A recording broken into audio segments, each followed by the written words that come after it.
इसका भी screen share करके ही बताऊँ या स्क्रीन शेयर की ज़रूरत नहीं है, ऐसे ही बता देते हैं। अच्छा, इसमें जो है कल हमने यानी कि एलएलसी फॉर्मेशन का सारा डिस्कशन कर ली थी। उसके बाद जो है वो हमने सिंपल जो है जौन सा आपका रिक्वायर्ड बैंक अकाउंट होता है, वाइज या फिर अमेजोन सेल, वाइज या फिर पेनीर जो है, इन दोनों में से आप कोई भी वाइज बैंक अकाउंट बना लो। उसके बाद जो है फिर हम अमेजोन सेलर सेंट्रल की तरफ जाते हैं, वो हमने अप्लाई करना होता है। मैं स्क्रीन शेयर कर देता हूँ, ज़रूरत नहीं है आज, मैं आपको स्क्रीन शेयर कर देता ब्रदर बैंक का बता दें कौन सा रिकमेंड करते हैं। हूँ। इसमें ये वाइज वाइज का होता है बैंक अकाउंट। इसमें यहाँ पे आप, जब आपके पास EIN रिसीव हो जाएगा तो उसके बाद आपने ये वाइज अकाउंट आप बना लें। सिंपल ये आपने यहाँ पे जाके रजिस्टर पे क्लिक करना है। इसमें दो बैंक्स बनते हैं, एक पर्सनल बनता है, एक बिजनेस अकाउंट बनता है। जो आपके पर्सनल है वो आपका पाकिस्तानी डिटेल्स भी बन जाता है। जो बिजनेस अकाउंट है उसके लिए आपको EIN रिक्वायर्ड होता है। तो जो बिजनेस अकाउंट है उसमें ये बेनिफिट होता है, एक तो यानी कि आपके पास लिमिट ज़्यादा हो जाती है, ट्रांजेक्शन की लिमिट, और साथ में आपको वर्चुअल कार्ड और फिजिकल कार्ड जो है उसकी भी एक्सेस जो है वो मिल जाती है। आप इधर जाके आपने यहाँ पे अभी, क्योंकि मैंने तो अभी कोई फर्दर बैंक अकाउंट नहीं बनाना है, ये मेरा ऑलरेडी बैंक अकाउंट बना हुआ है, उसका जीमेल है ये। तो आपने जस्ट यहाँ पे रजिस्टर पे क्लिक करना है और आपका जो है वो प्रोसेस स्टार्ट हो जाएगा। और यानी कि जब आप बैंक के लिए अप्लाई करते हैं तो कभी जो है वो उसी टाइम अप्रूव कर देता है, कभी जो है वो 1 से 2 दिन लेता है। और इसकी जो रिक्वायरमेंट्स हैं वो LLC का एड्रेस हमें चाहिए, फिजिकल एड्रेस, साथ में EIN नंबर चाहिए। उसके अलावा जो है हमें इसमें पासपोर्ट की स्कैन कॉपी चाहिए होती है, वो हमने अपलोड करनी होती है एड्रेस का प्रूफ देने के लिए। यानी कि ज़्यादा इसके लिए रिक्वायरमेंट्स नहीं है। ये वाइस बैंक अकाउंट जो है ये रिकमेंडेड है, और इसके लिए आपको जो है वो $31 जो है वो भी पे करना पड़ता है जब आपने बिजनेस पे स्विच करना होता है। एक ये वाइज अकाउंट है और इसके अलावा एक पेनीर है, पेनीर बैंक अकाउंट। अगर आप डायरेक्ट पेनीर बैंक अकाउंट बनाते हो बिजनेस अकाउंट, तो ये डायरेक्ट पेनीर नहीं बनता, पहले आपको वाइज बनाना पड़ता है। उसके बाद जो है आपको पेनीर पेनीर के लिए अप्लाई करना पड़ता है, क्योंकि पेनीर के लिए जो रिक्वायरमेंट है वो उसके लिए हमें USA का bank account, already bank account चाहिए होता है। आप ये डायरेक्ट नहीं बना सकते, तो इसलिए जब हमारे पास एक वाइज का बिजनेस अकाउंट होगा उसकी बेसिस पे भी हम इस पेनीर के लिए अप्लाई करते हैं। ये दो बैंक्स जो हैं वो ये रिकमेंडेड होते हैं अमेजोन का, अगर आपने ये सेलर सेंट्रल बनाना है। ये दोनों ओपन कर रहे हैं लाइक वाइज अगर ओपन कर ले सर तो वो इनफ है, या पे ओनियर भी ये वाइज साथ करें वाइज तो।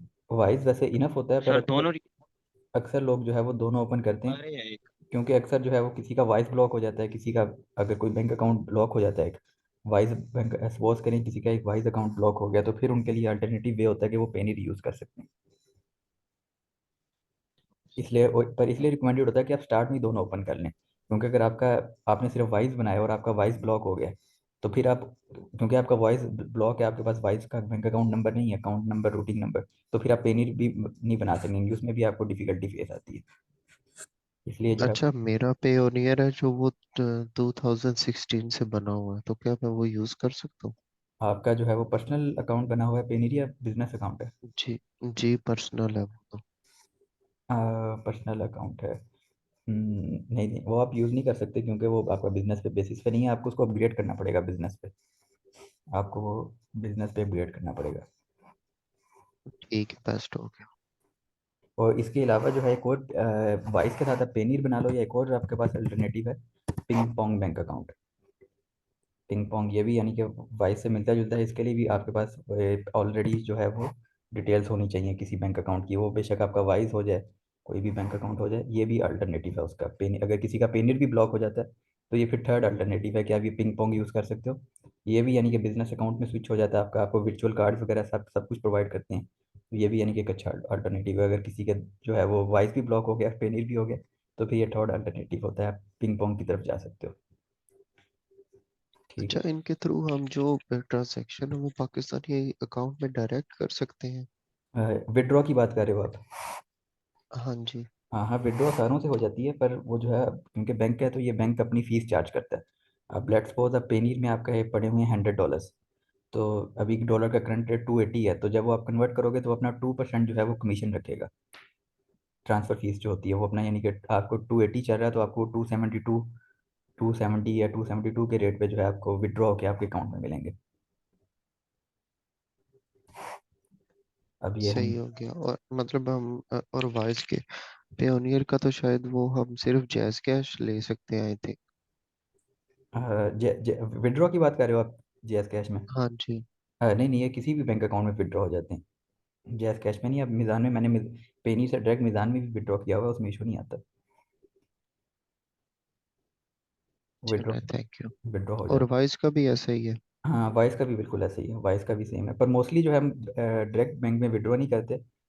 डायरेक्ट बैंक में नहीं करते क्योंकि अक्सर जो होते हैं लोग होते हैं जिन्होंने डॉलर्स परचेज करने हैं, उनको ज़रूरत होती है डॉलर्स की, तो हम डायरेक्ट उनको सेल कर देते हैं, तो वो उधर हमें अच्छी प्राइस मिल जाती है।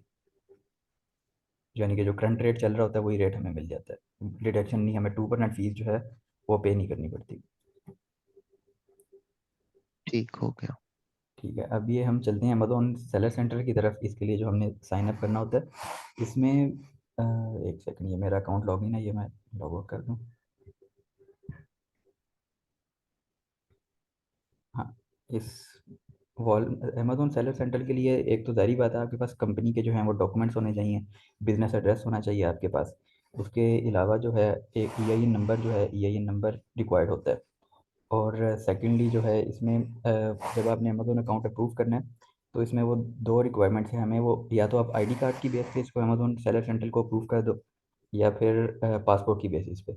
और साथ में आपको लेटर हेड बेस जो है वो बैंक स्टेटमेंट चाहिए होती है। लेट्स सपोज आपका अकाउंट है मिलान बैंक में, तो आपको वो सिंपल बैंक स्टेटमेंट नहीं, जो आप रिक्वायर्ड नहीं होगी वो आप अपलोड करेंगे तो रिजेक्ट हो जाएगा आपका अकाउंट मोस्ट प्रोबेबली।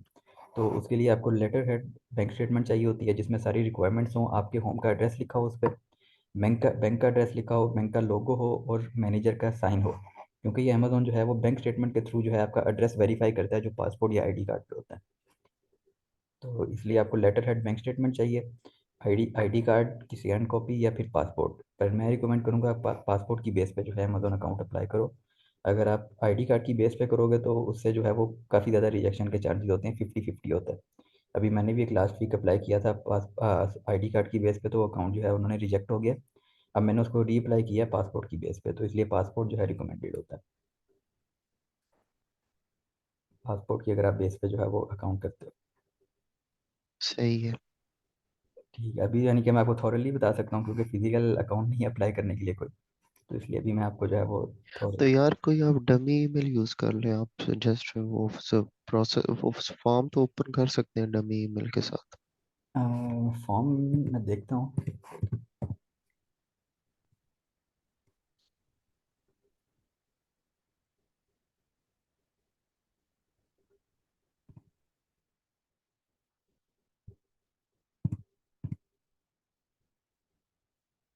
क्योंकि अभी मैं इस पर कोई और अकाउंट जो है ना हमने जब, और एक और चीज़ जो मोस्ट इंपॉर्टेंट थिंग है वो, एक ही हम जैसे मैं एक लैपटॉप यूज़ कर रहा हूँ, मैंने एक अकाउंट अपना इस पर लॉग इन किया है, न्यू अकाउंट साइन अप किया है, तो मैं इसी लैपटॉप पे अपना अब दूसरा अकाउंट किसी क्लाइंट का जो है मैं साइन अप नहीं कर सकता।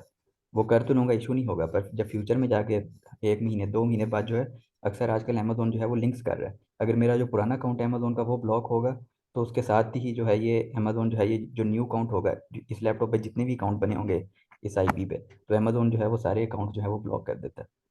अभी ये कोई 1 महीने पहले एक सीन भी हुआ है, केस भी हुआ है। मैंने अपना क्लाइंट का इसमें डायरेक्ट अकाउंट लॉगिन कर दिया, उसने मुझे डायरेक्ट एक्सेस दे दी, तो उसका अकाउंट ब्लॉक हो गया, जिसकी वजह से जो मेरा अपना पर्सनल अकाउंट था वो भी अमेजोन का जो है वो ब्लॉक हो गया हुआ है।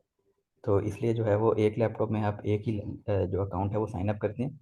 जो हम क्लाइंट को सर्विसेज देते हैं उसमें ये होता है कि जब हम सारा प्रोसेस हो जाता है एलएलसी फॉर्मेशन और बैंक अकाउंट्स का, तो फिर जो है जब एलएलसी अमेजोन अकाउंट जब हमने अप्लाई करना होता है तो हम क्लाइंट को जूम मीटिंग पे या फिर एनी एनी डेस्क पे ले लेते हैं। तो लैपटॉप जो है वो क्लाइंट का होता है और हम रिमोट एक्सेस के थ्रू जो है वो क्लाइंट के लैपटॉप पे ये सारा अकाउंट एप्लीकेशन जो साइन अप का प्रोसेस होता है वो हम करके देते हैं। ये गुर की बात बताई है भाई आपने। क्या समझ नहीं लगी, आप रिपीट करना क्वेश्चन। मैंने कहा अच्छी बात बताई, गुर की बात बताई आपने। हाँ, एक तो ये अमेजोन अकाउंट पहले हम होता था सिर्फ क्लाइंट के लैपटॉप पे करते थे। आजकल जो है वो वाइज अकाउंट में भी इशू आ रहा है, वाइज अकाउंट भी अक्सर लोगों के जो हैं वो ब्लॉक हो रहे हैं। अगर एक ही वाइज अकाउंट आप 2 या 3 लैपटॉप में लॉगिन कर लेते हो तो वो भी आजकल ब्लॉक हो रहे हैं, तो इसलिए अब वाइज अकाउंट जो है वो भी रिकमेंडेड है कि वो आप क्लाइंट के लैपटॉप पे लॉगिन करो। तो इससे भी इशू आएगा कि अगर एक अकाउंट ब्लॉक होता है तो वो फिर मल्टीपल अकाउंट जो है ना उनमें इशूज़ आ जाते हैं। तो इसलिए वाइज अकाउंट भी रिकमेंडेड है कि वो क्लाइंट का अगर अप्लाई करना है तो वो अलग लैपटॉप पे करें। ये चीज़ है। बाकी आप कोई क्वेश्चन आंसर हैं आपने पूछने हैं तो आप पूछ लो। मतलब अगर आईपी से अच्छा, साइन अप करने में कोई इशू नहीं है, जस्ट लॉगिन करने में इशू है? नहीं नहीं, लॉगिन करने में भी इशू है और साइन अप करने में भी इशू है। सारी बात है, जब साइन अप आप कर रहे हो एक ही आईपी पे ज़्यादा अकाउंट्स वाइज अकाउंट बना रहे हो, तो फिर वाइज जो है वो यानी कि देख लेता है कि उनको लग जाता है कि ये कुछ यानी कि वो रिस्क में ले जाता है उसको, फ्रॉड फ्रॉड केस में ले जाता है, जिस तरह अमेजोन अकाउंट जो है वो ले जा एक ही आईपी पे जब मल्टीपल अकाउंट्स बन रहे हो एक ही लैपटॉप पे, तो फिर उसको फ्रॉड केस में ले जाता है, जिसकी वजह से जो है वो अकाउंट्स जो है वो ब्लॉक कर देता है, क्योंकि ये रिस्ट्रिक्शंस काफ़ी ज़्यादा लगा रहे हैं पाकिस्तानी आईपीज़ पे। तो इस वजह से ये इशू आता है। तो इसलिए रिकमेंडेड होता है कि आप एहतियात से काम करें, वरना फ्यूचर में जो है वो क्लाइंट को जो है वो इशू आता है, उसकी ब्लॉकेज वगैरह हो जाती है अकाउंट की। मतलब एक लैपटॉप पे हम सिर्फ एक ही अकाउंट जो है वो हाँ लॉक बिल्कुल ऐसी, करवाना है बस? बिल्कुल ऐसी। अगर आपके अपने पर्सनल भी दो बने हुए हैं तो वो भी रिकमेंडेड नहीं होता है कि आप बार बार जो है वो लॉगिन करें अपने पर्सनल में। तो एक को मोबाइल पे कर लें और एक को कंप्यूटर पे कर लें? हाँ बिल्कुल ऐसे ऐसे आप कर सकते हो, या फिर वीपीएस होता है, ये मैंने वीपीएस परचेज़ किया हुआ है। मैं आपको रन करके दिखा देता हूँ। एक सर्वर सर्वर बेस्ड वीपीएस होता है। यार ये बड़ी अच्छी चीज़ बताने लगे। हाँ, एक तो सर्वर बेस्ड होता है, वो पुरानी चीज़ है, उसमें आपको अलहदा से सर्वर जाके अलहदा से जो है वो यहाँ पे सर्वर पे जाके वो आईपी एड्रेस डालनी पड़ती है, फिर आपका जो है वो वीपीएस ओपन होता वो है। बड़ा, वो बहुत हाँ बिल्कुल ऐसे ही टेक्निकल है। बात है। और ये जो है ये मेरे पास, ये मैंने वायर गार्ड है, इसका सिंपल वीपीएस है। ये आपने जस्ट अभी मैं आपको आईपी दिखा देता हूँ।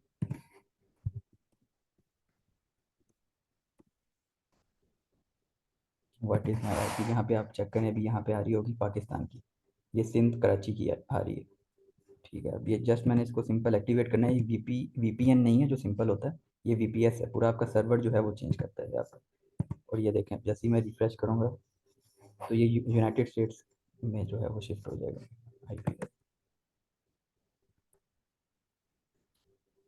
अ, हमजा भाई, तो ये हर दफा अलग ही सर्वर देगा कि एक ही सर्वर आपको मिलेगा? यूनिक का सर्वर भी आपने बाय किया ये वाला? नहीं नहीं, ये एक ही सर्वर देगा, क्योंकि ये वीपीएन नहीं है। वीपीएन में जो है वो बार बार जो है वो आईपी जो एड्रेस है ना वो चेंज होता रहता है, उससे भी जो है वो आपकी अकाउंट में इश्यूज आते हैं, क्योंकि जब अमेजोन डिटेक्ट कर लेता है ना कि ये बार बार इसका आईपी एड्रेस चेंज हो रहा है, तो आपका अकाउंट जो है वो उसमें अमेजोन को पता लग जाता है कि ये वीपीएन यूज़ कर रहा है, किसी और कंट्री से काम कर रहा है, तो इस वजह से जो है वो अ, उसमें भी इशू आता है। तो ये हर बार जो है जब भी मैं इसको एक्टिवेट करूँगा, तो ये जो सेम आईपी एड्रेस है, ये मैंने डेडिकेटेड आईपी एड्रेस बाई किया हुआ है यूनाइटेड स्टेट्स ओहायो का। ओहायो इसकी स्टेट है और ये कोलंबस जो है इसका सिटी है। हर हर टाइम मुझे जो है ये डेडिकेटेड आईपी एड्रेस मिलेगा। इसमें एक तो ये, तो मतलब अगर हमजा भाई हमें दो इस अकाउंट है तो वो अलहदा एक डेडिकेटेड पे कर लें और एक अपने पर्सनल पे कर लें? हाँ बिल्कुल ऐसे ही, बिल्कुल ऐसे ही। हमजा भाई, अगर हमने क्लाइंट को ऑफर सर्विस देनी है ये वाली, तो वीपीएस लगा के हम हर दफा वीपीएस लगा के अकाउंट बनाएंगे तो कोई मसला तो नहीं होगा? नहीं नहीं, आप एक ही वीपीएस पे बार बार अकाउंट बनाओगे तो फिर भी इशू आएगा, क्योंकि ये एक डेडिकेटेड आईपी है ना, एक आईपी है। या तो आपने फिर दो से तीन जो है वो डिफरेंट आईपी के थ्रू जो है आपने बाई किए हुए हैं, या आप हर मंथ जो है वो आईपी एड्रेस चेंज करवा लेते हो अपना, न्यू सर्वर परचेज करते हो, तो फिर जो है वो आपको इशू नहीं आएगा। वरना आप इसी आईपी पे बार बार जो है वो करोगे तो देन आपको अगेन इशू आएगा। ये मोस्टली यूज़ होता है जो हम ईबे करते हैं या ऑनलाइन आर्बिट्राज करते हैं, उसके लिए यूज़ करते हैं, क्योंकि ऑनलाइन आर्बिट्राज में ऑर्डर कैंसिलेशन का काफ़ी इशू आता है पाकिस्तानी आईपी पे, तो इसलिए जो है ये हमें वीपीएस यूज़ करना पड़ता है। और ईबे तो वैसे ही पाकिस्तान में जो है वो नहीं चलता, वर्क नहीं करता, तो उस अकाउंट ब्लॉक हो जाता है पाकिस्तानी आईपी पे, उसके लिए हमें यूज़ करना पड़ता है वीपीएस।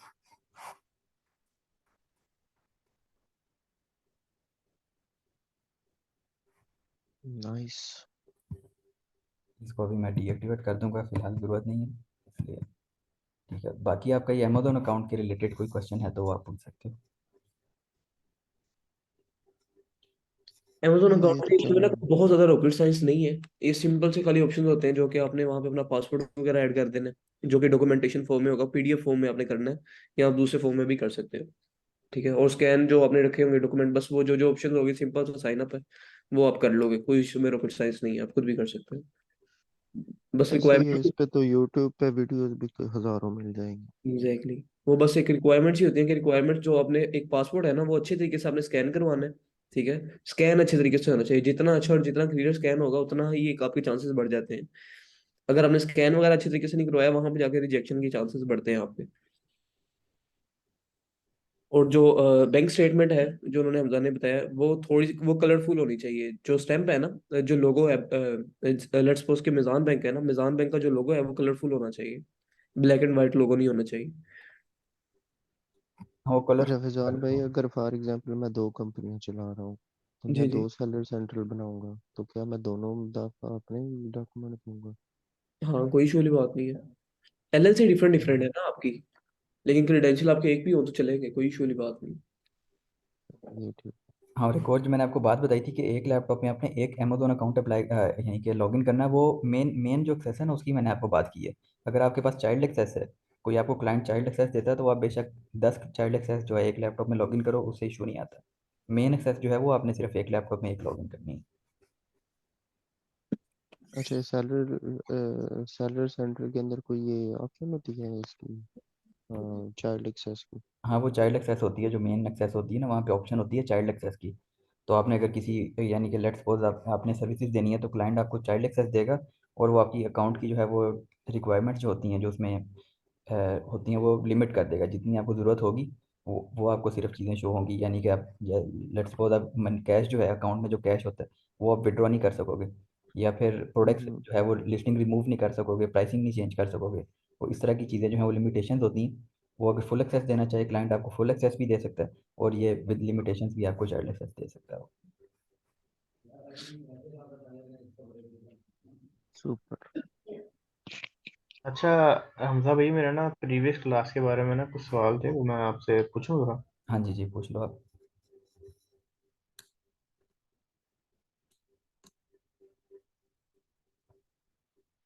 पर एक आप हमें ये बताते हैं कि आर्टिकल ऑफ ऑर्गेनाइजेशन क्या होता है, ये बता दीजिए जरा हमें, क्योंकि मैं ना इस पर रिसर्च कर रहा था एलएलसी के बारे में, तो ये बहुत ज्यादा इस्तेमाल किया हुआ लोगों ने टर्म, इसके बारे में बता।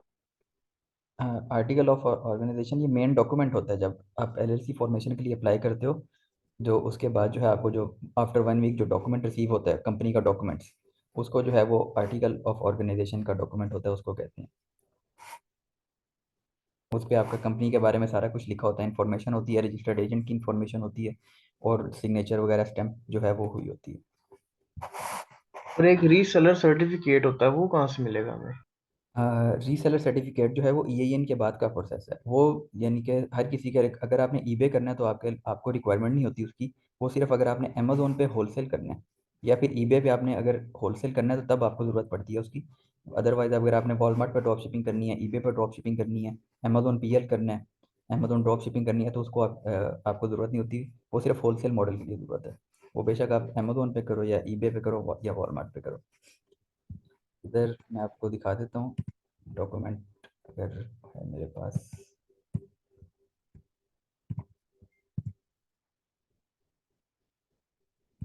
ये आर्टिकल ऑफ ऑर्गेनाइजेशन जो है वो सिंपल होता है, वो आप कहीं से जाके भी डाउनलोड कर सकते हो।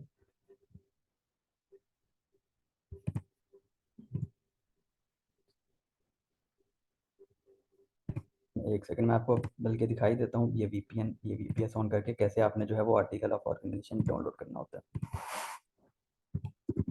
ये वाइमिंग, लेट्स सपोज मैं आपको वाइमिंग का बता देता हूँ, अपनी कंपनी का डॉक्यूमेंट जो है वो डाउनलोड करके दिखा देता हूँ।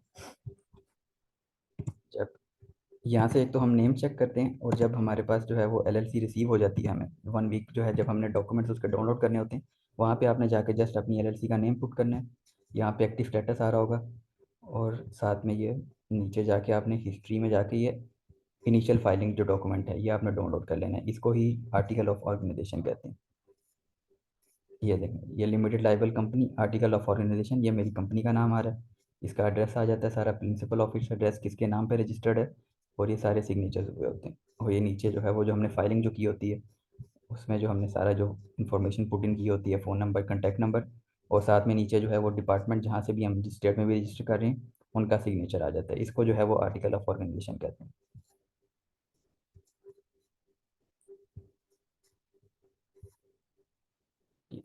और कोई क्वेश्चन आपका कल जो लेक्चर था उसके रिलेटेड? अच्छा, मुझे इधर से बता देंगे सेक्रेटरी ऑफ व्योमिंग के यहाँ से जब हमने वो रजिस्टर्ड एजेंट कैसे तलाश करना है?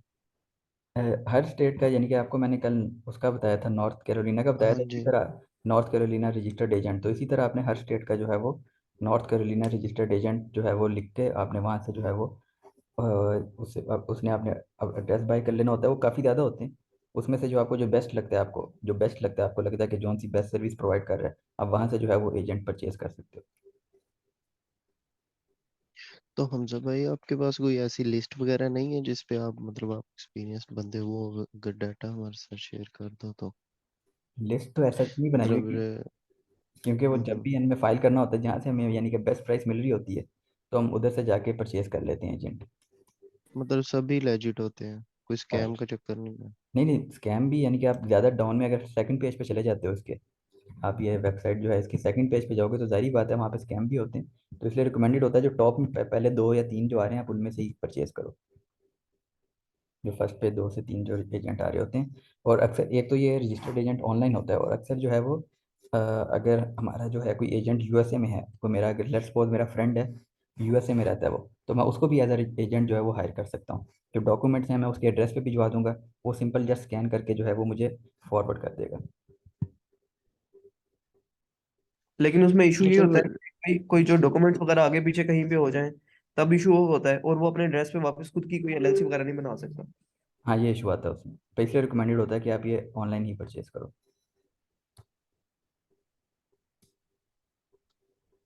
अच्छा फिजान दी, एक ये बात थी मेरी कि अगर हम एक स्टेट में एलएलसी बनाते हैं तो उसका दूसरी स्टेट से कोई लिंक ही नहीं है, जैसे नहीं, हमने वहाँ बोला। वहाँ पे आपको अलग से बनानी पड़ती है, प्रॉपर फाइलिंग, हर चीज अलग होती है उसकी। और आप दूसरी स्टेट में सेम शुक्रिया। सेम नेम जो है वो यूज़ कर सकते हो, उससे इशू नहीं आता।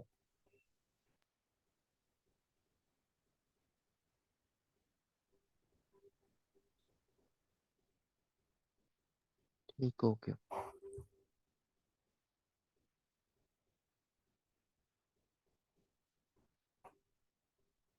मतलब कि जो रजिस्टर्ड एजेंट है उसका काम सिर्फ इतना ही है कि डॉक्यूमेंट्स रिसीव करके आपको स्कैन करके दे दे?